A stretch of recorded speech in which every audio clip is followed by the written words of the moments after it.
en que el Señor te diga: bien, buen siervo fiel. Sobre poco has sido fiel, sobre mucho te pondré. Entra en el gozo de tu Señor y anda y habita esa casa que mi Padre ha reservado, porque esa casa es exclusivamente para ti. Pero tenemos que dar una enseñanza. Tenemos que ser diligentes. Tenemos que tomar con seriedad lo que estamos haciendo. Y déjenme decirles, sobre todo los pastores que están aquí, que el trabajo pastoral, independientemente de cualquier situación que se pueda presentar, creo que es lo mejor que Dios ha puesto en nuestras manos. Creo que si hablamos en cuestiones de trabajo, no cambiaría mi labor pastoral por cualquier otra cosa.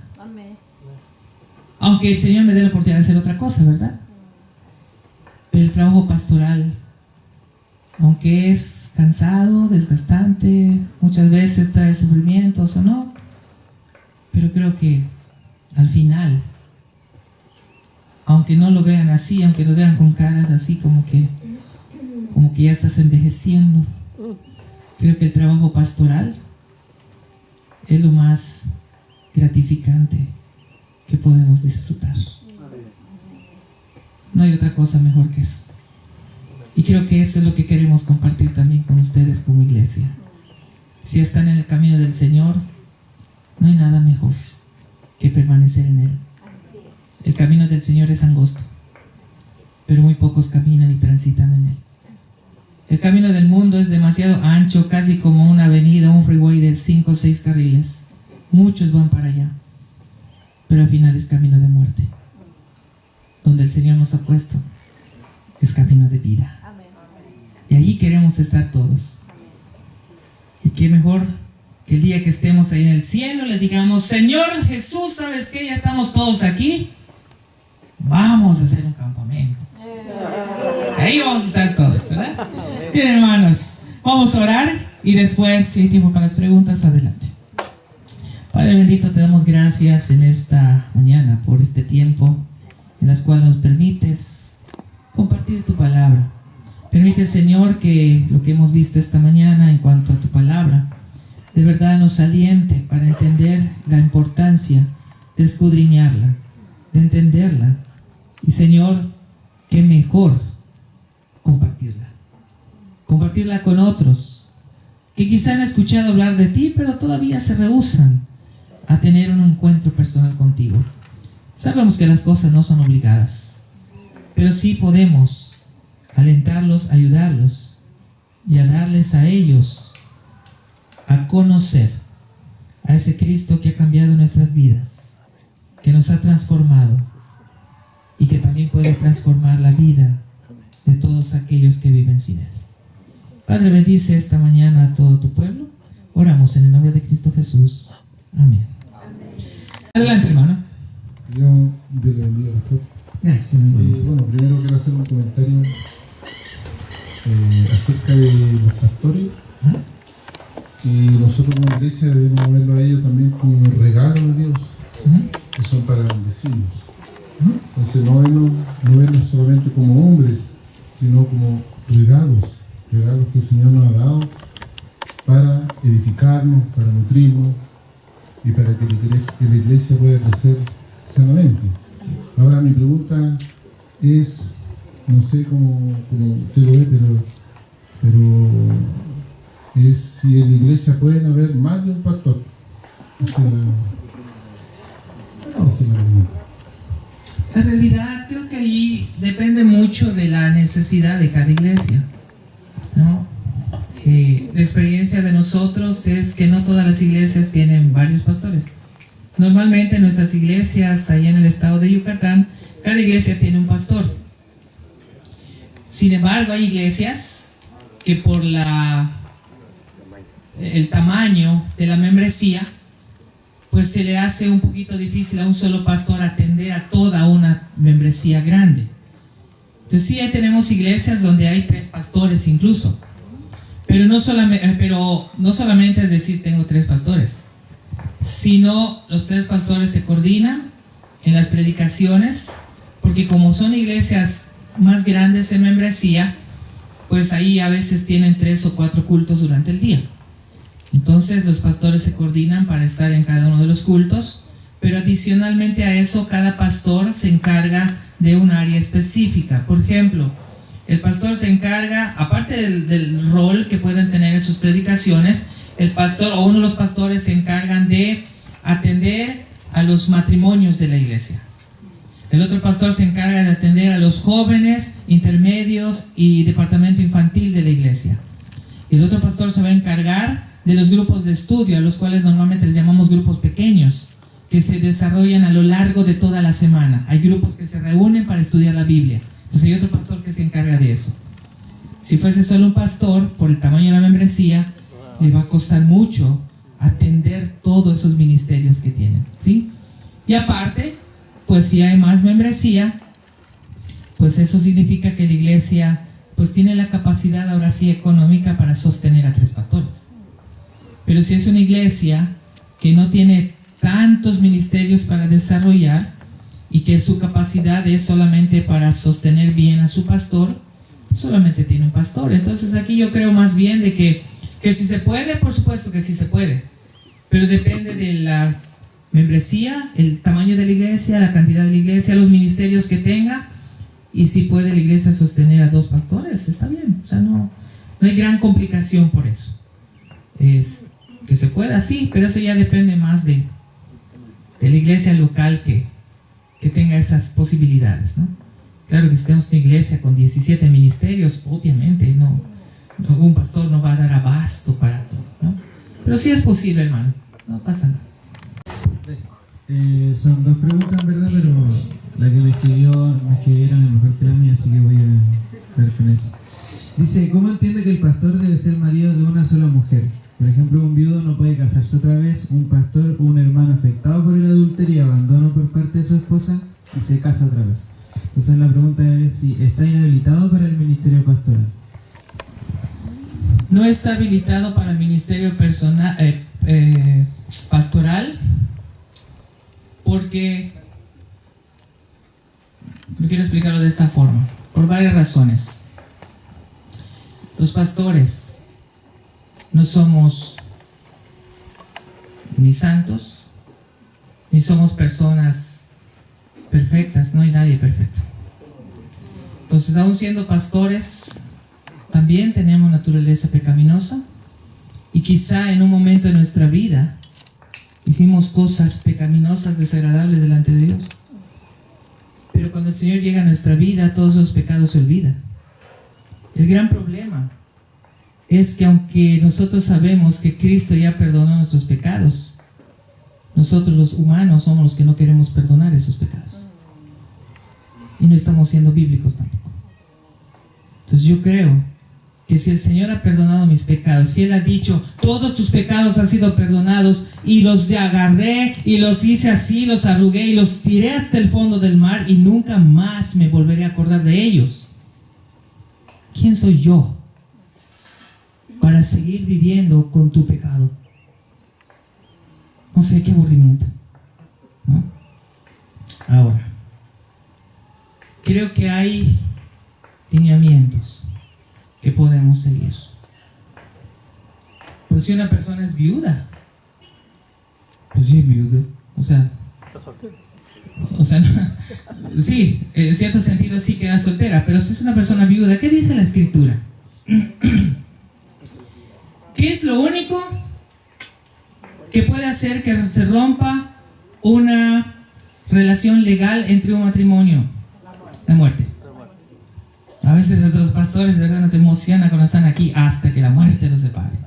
Y se empiezan a ver los dos que se están casando. ¿Ya lo escuchaste? ¿Por qué hasta la muerte?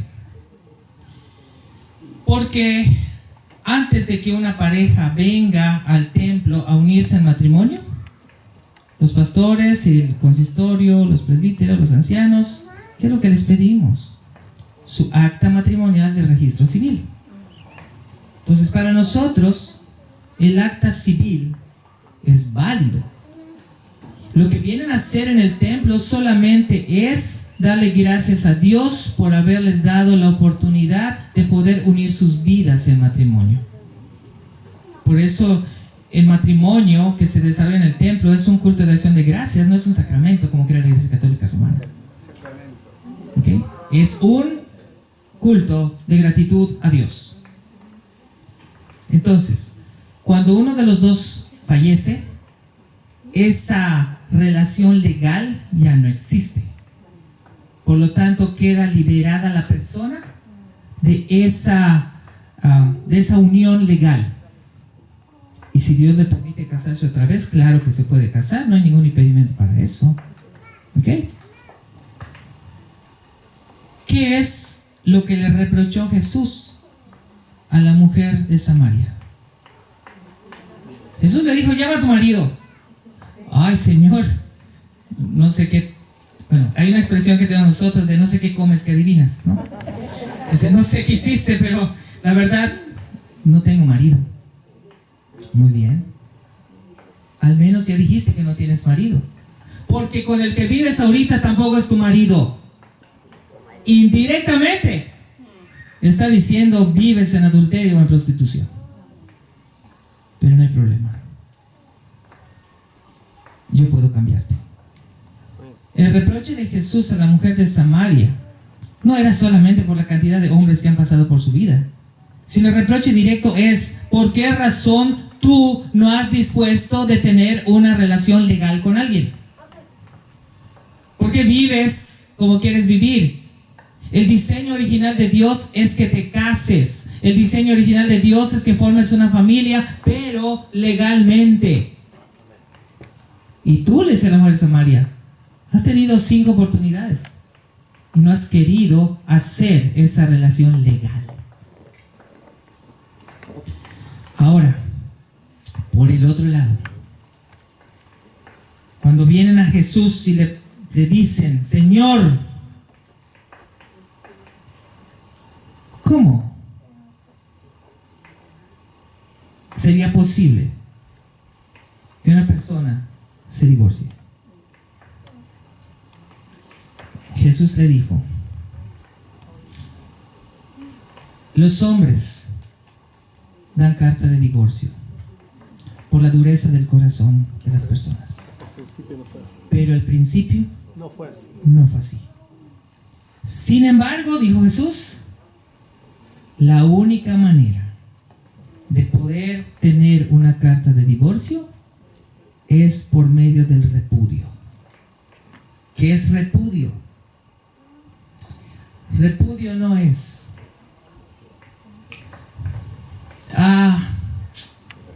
la verdad me casé, pero no es lo que esperaba, ya me fastidié, me separo. Eso no es repudio.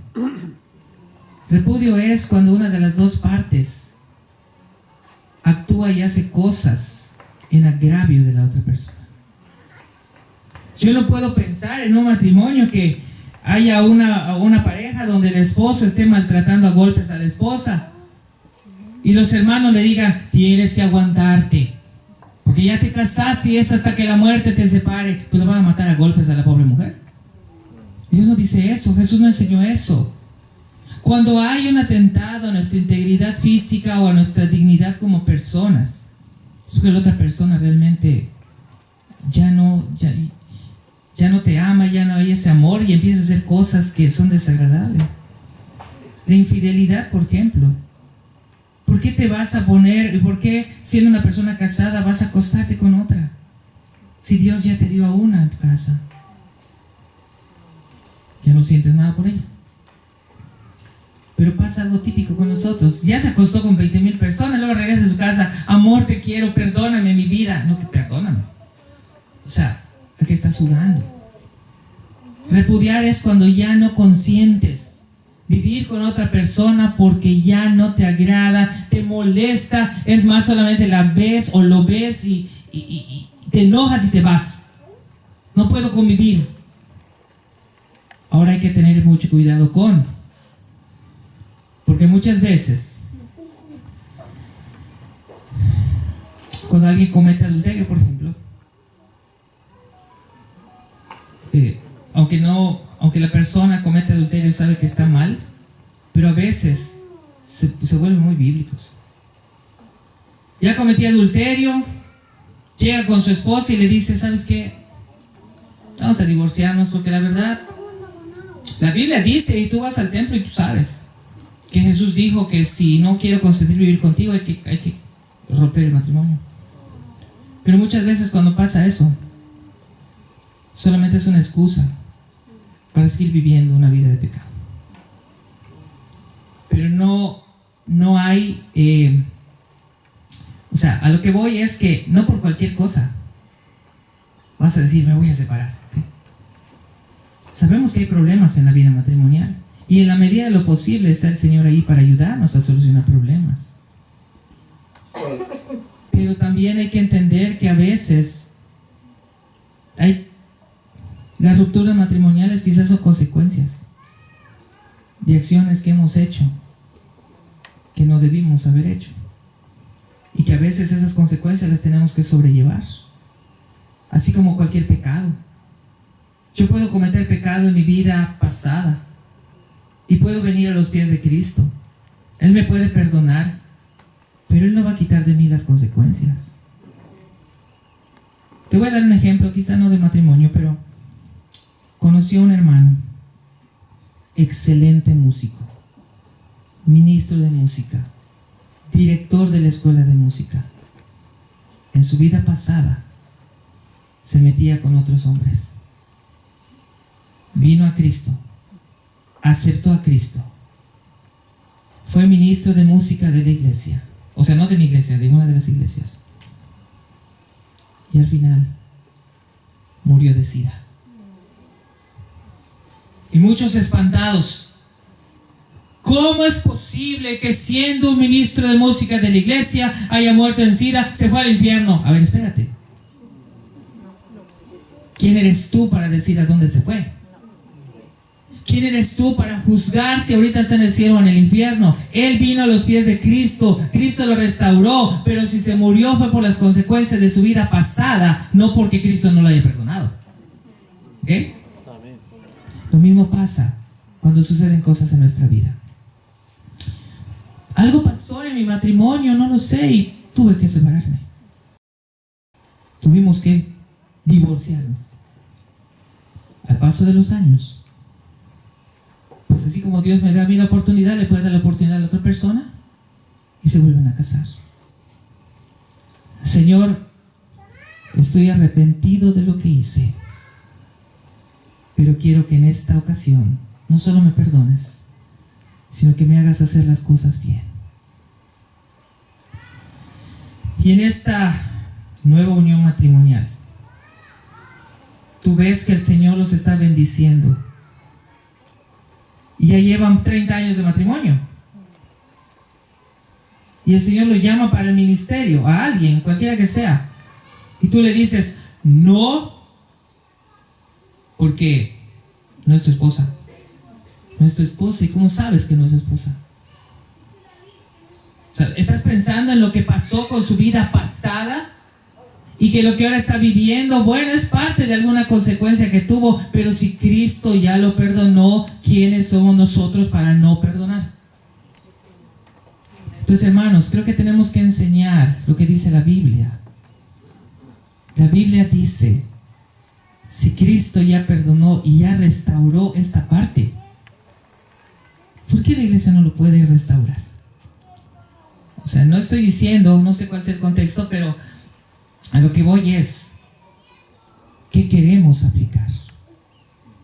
¿Queremos aplicar la ley o queremos aplicar la gracia? Si queremos aplicar la ley, entonces pidámosle a Dios que actúe con ley con nosotros, entonces nos va a mandar a todos al infierno. Pero si queremos aplicar la gracia, Cristo es la gracia. Y Cristo es el único que no solo nos puede perdonar, que puede restaurar nuestra vida. Y que si Él en su soberanía nos permite una nueva forma de vivir o una nueva vida matrimonial, la evidencia está clara. Él va a bendecir el matrimonio y nos va a mostrar que esto es una vida restaurada y encaminada. Por eso les dije al principio, quien llama al ministerio es Dios. Quien pone muchas veces ciertas limitaciones soy yo, ¿okay? Somos nosotros. Pero como hemos escuchado a lo largo de toda esta semana, hermano, la invitación es, no estoy diciendo que todo le tiene que decir que sí, ¿verdad? A lo que estoy diciendo es, cada caso, cada situación que se presenta en nuestra iglesia no puede generalizarse. Cada caso que se presenta en nuestra iglesia hay que tratarlo de manera específica y especial, porque no todos los casos son iguales. Aunque quizá la manera de cómo se resuelve es la misma, pero no todos los casos son iguales. Entonces, cada iglesia tiene que tratarlo de manera particular, pero también cuando se traten ciertos asuntos como este, y no solo para matrimonios, aún para jóvenes que quizá viven en fornicación o en otro tipo de cosas, hay que tratar los asuntos a través de los ojos de Cristo, no a través de los míos. Porque si lo hago a través de los míos, pues ya voy a sacar la espada, ya voy a cortar la cabeza a toda la membresía de la iglesia y me quedo solo. Pero no, hay que verlo a través de los ojos de Cristo y buscar la respuesta que el Señor tiene de acuerdo a su voluntad. Y que no sea lo que yo quiero, que sea lo que Él ha determinado que va a suceder. Y si vemos que el Señor está bendiciendo, claro que cualquier persona que el Señor llame para su obra, para su ministerio, lo puede desarrollar. Y cuando expresó, creo que el pastor Esaú comentó en algún, no sé si sermón o conferencia, cuando él dijo, el Señor llama y pone a trabajar al más débil, para que a través del más débil se mire después la fortaleza y la fuerza que el Señor tiene. Y cuando habla de esa debilidad, no está pensando que va a hablar a todos los flaquitos, desnutridos y todo lo demás, ¿sí? Sino está hablando que esa debilidad es que el Señor puede llamar a la persona que consideramos la peor persona, más pecadora de este mundo, para hacer cosas grandes. Porque la obra no es de nosotros, la obra es de Dios. Y Él llama a quien Él quiere llamar, sin condicionar y sin mirar su vida pasada, porque ante los ojos de Dios Él es su hijo y es una nueva criatura. Y si lo quiere llamar hoy, mañana, pasado mañana, en 20 años, Dios es Dios y Él llama en su tiempo, en su momento, a quien Él quiere. ¿Dónde está registrado eso? Porque usted lea después en la parábola de los obreros de la viña. Esa es la enseñanza que tienen los obreros de la viña. Bien, hermanos, ¿alguna pregunta más? Porque ya se pasaron los 6 minutos. Pero corta. Corta. Está bien, le doy una respuesta muy corta. Está bien, hermana. ¿Algún micrófono por acá? A ver si hablo usted bajo. Bueno, está bien. Usted habla en su prédica sobre escatología. Entiendo que esto es clave en la evangelización. Y quisiera saber si tiene algunas referencias bibliográficas básicas de escatología. Yo entiendo que es la defensa de la fe. Estoy recién entrando a la iglesia, así que estoy como recién entrando, conociendo estos términos. Y me gustaría saber si tiene algunas referencias básicas de escatología que nos pueda recomendar a todos para fortalecernos en esto. Bueno, uno de los materiales que se usa inclusive en los seminarios para hablar de escatología, hay muchos y voy a checar si tenemos en las aplicaciones y se los mandamos, pero uno de esos es la Biblia del Futuro de Antonio Joequema, así se escribe. La Biblia del Futuro está en español, la Biblia del Futuro de Antonio Joequema. También tenemos en los libros de teología sistemática, tanto de Luis Berkhoff, que es el clásico que usan todos, pero también tenemos en teología sistemática de Wayne Grudem y también tenemos la teología sistemática de Oliver Boswell, ¿sí? Cualquiera de ellos pudiera ser. Y también hay algunos autores que han escrito libros. Voy a revisar, hay más, pero voy a revisarlos y si los tenemos en digital, con mucho gusto. Antes de que nos vayamos del campamento se los podemos pasar sin ningún problema. Bien, hermanos. Sí. Sí, hermano. Muchas gracias por el tiempo. Muchas gracias también por la exposición. Mi pregunta es corta y quisiera saber un poco más de la experiencia mexicana en cuanto a qué pasa después de este llamado, ¿cierto?, de un pastor, ¿cierto?, de la instalación de ese pastor, o también de un presbítero.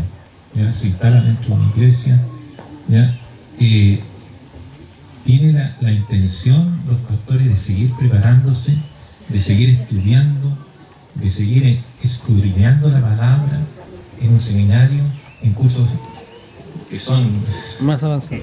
más avanzados? Necesitamos acá en Chile doctores, no hay doctores en teología. Necesitamos gente preparada. Sí. Bueno, siempre es importante que aun cuando nosotros tengamos ordenación como pastores, la preparación es continua.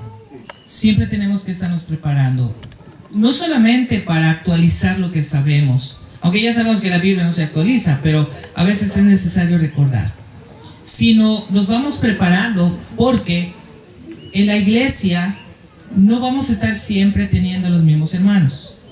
Hay generaciones que vienen. Y antiguamente, por ejemplo, con nosotros pasaba de que llegaba el pastor a una comunidad y se ponía a trabajar.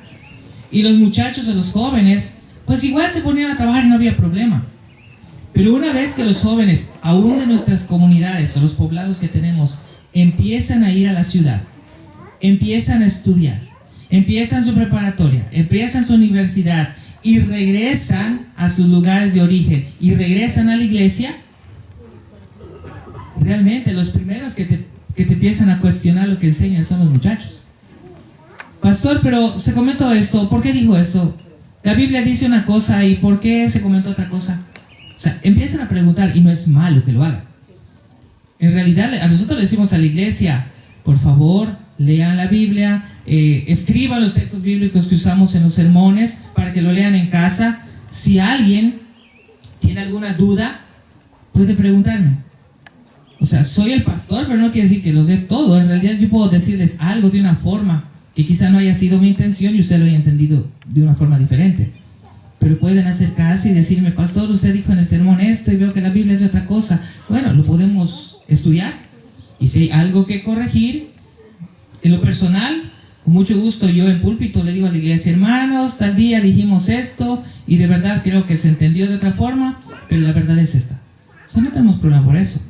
Pero sí nos lleva a capacitarnos más, porque hay cosas que a los jóvenes o a los otros hermanos o cualquier persona que sea, le dicen o lo escuchan. Y nosotros tenemos que ir a la par, ¿no?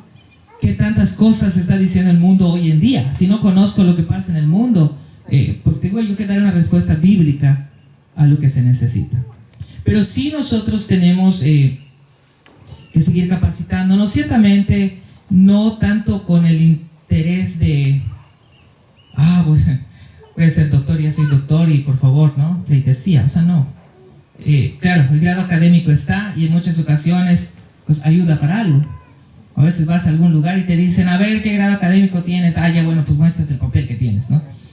Pero por ejemplo, sí, nosotros vemos en los seminarios, hay seminarios que ofrecen maestrías, hay seminarios que ofrecen doctorados, que son, por los grados académicos son estudios más profundos, son estudios que en muchas ocasiones son trabajos de investigación. Entonces lo que nosotros hacemos, por ejemplo en MINS, es a todos los que quieren estudiar maestría, van a estudiar maestría, sí van a estudiar maestría, 2 años, son 20 cursos, después de una licenciatura, pero al final me tienes que entregar un trabajo. Al final se te va a asignar un libro de la Biblia y me tienes que escribir un curso en el sistema MINS de 8 lecciones sobre todo ese libro de la Biblia, no solo algunos capítulos. Entonces, ¿qué quiero ver? Quiero ver tu interpretación que está ahí, que la interpretación sea reformada, ¿okay? Que sea teología bíblica y cuál es el énfasis que le estás dando. Y eso pasa por una primera revisión, pasa por la segunda revisión del Consejo Internacional y si ellos dicen así está bien, está aprobado, entonces se gestiona pues el título y el grado. Y de allá se sigue avanzando con el doctorado en ministerio. El doctorado en ministerio, pues que es fácil, ¿no? 5 cursos. O sea, te asignan 5 libros. Te pueden decir, me va a escribir un curso de los 5 libros del Pentateuco. Y empieza a trabajar sobre sus lecciones de Génesis. Cuando esté aprobado, empieza con el de Éxodo. Y todos dicen, qué bueno. Sí, qué bueno, pero te puede llevar más de 5 años haciendo todo eso. Pero al final, ¿qué buscamos?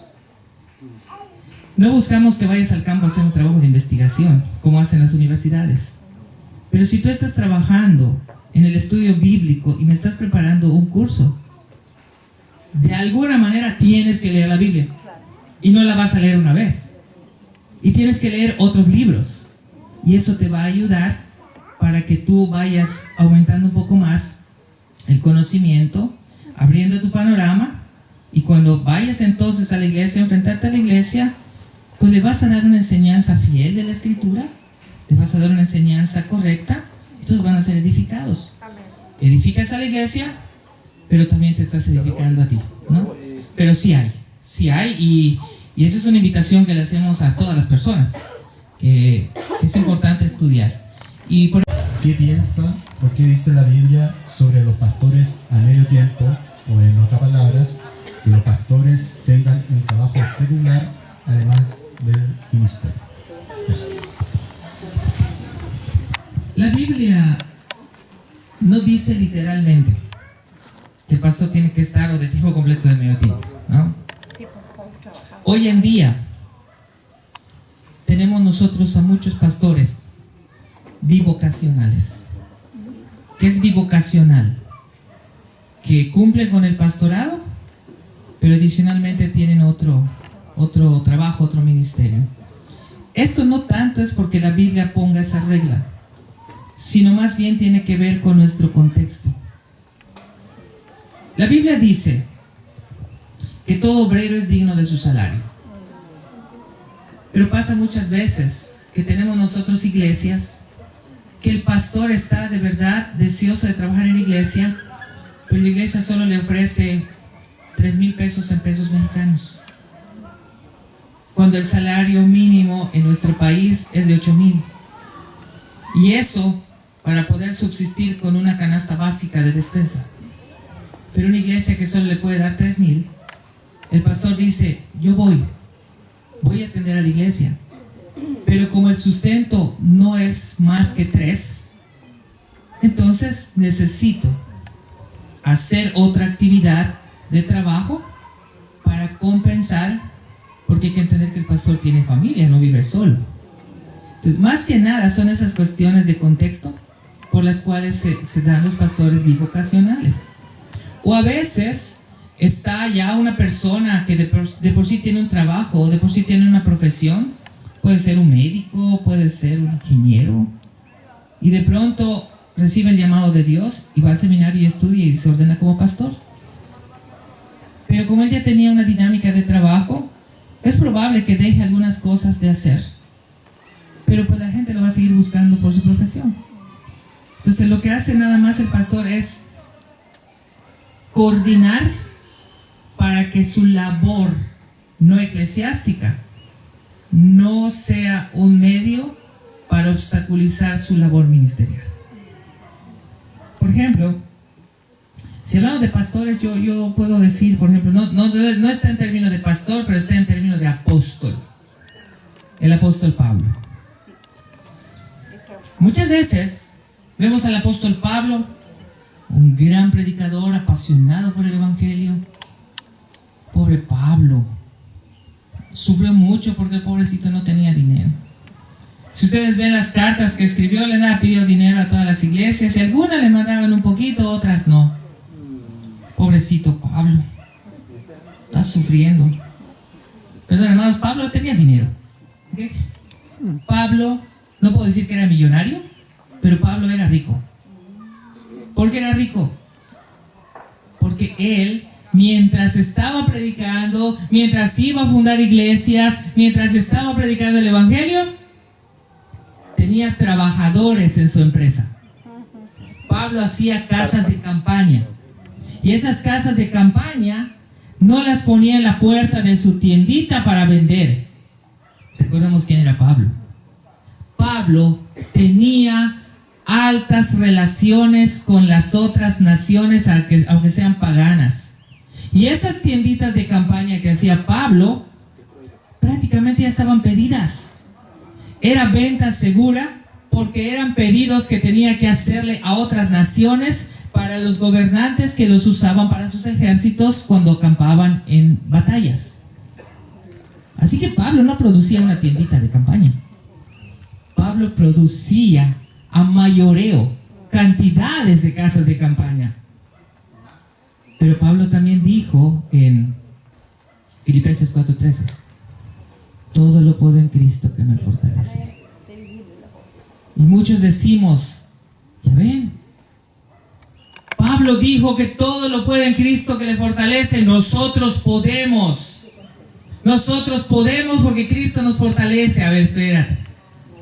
Pablo está hablando de algo específico. Antes de que Pablo diga eso, Pablo dijo otra cosa. Sé vivir en abundancia, sé vivir en escasez, todo lo puedo en Cristo que me fortalece. Lo que está diciendo no es, tengo la fuerza para hacer 20 cosas. No, Pablo está diciendo, si el Señor me bendice con riqueza, yo estoy contento. Si también me da tiempo de escasez, estoy contento, porque yo vivo dependiendo de la voluntad de Dios. Entonces, aquí el asunto es, sí puede haber un pastor que tenga un trabajo adicional que no solamente sea el pastorado, pero con el cuidado de que ese otro trabajo no le quite la mirada al trabajo que se hace en la iglesia.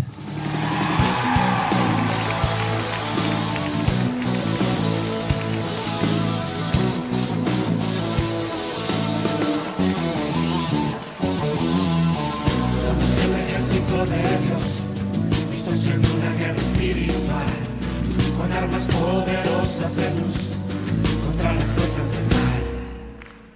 Tenemos puesta la armadura de Dios y espada de dos filos en las manos, con autoridad en el nombre de Jesús contra las fuerzas del mal.